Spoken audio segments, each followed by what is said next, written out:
Hi, I'm Lauren from LSP Actions. Welcome to this quick overview tutorial using the LSP Dreamy Butterfly overlays.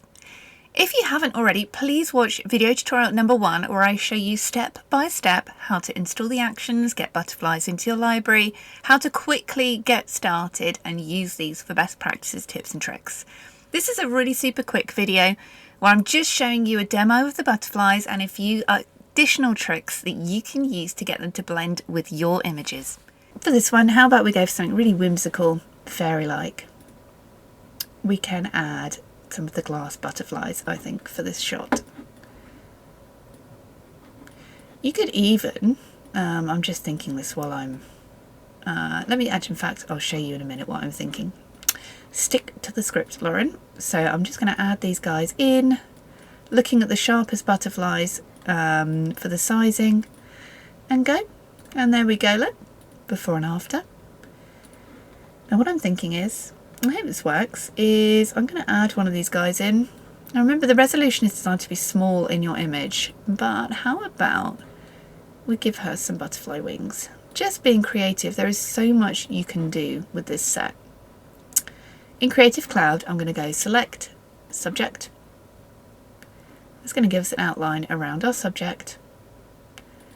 And on the butterflies, I can add a layer mask. Now using that selection, Control or Command I to invert.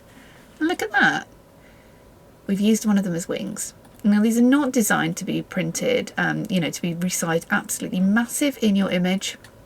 So I would proceed with caution. But as long as your subject isn't taking up the entire frame, you can use these as wings. Really fun. And you can even distort and drag them around to suit your image. And look at that.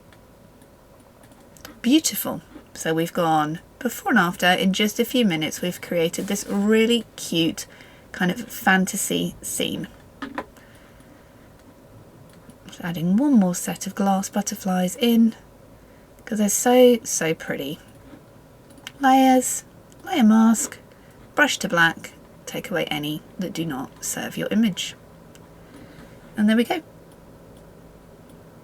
Really, really pretty and a really nice fantasy effect.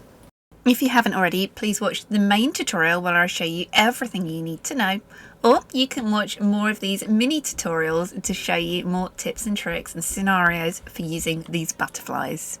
I can't wait to see what you create. I'm Lauren, thanks for watching.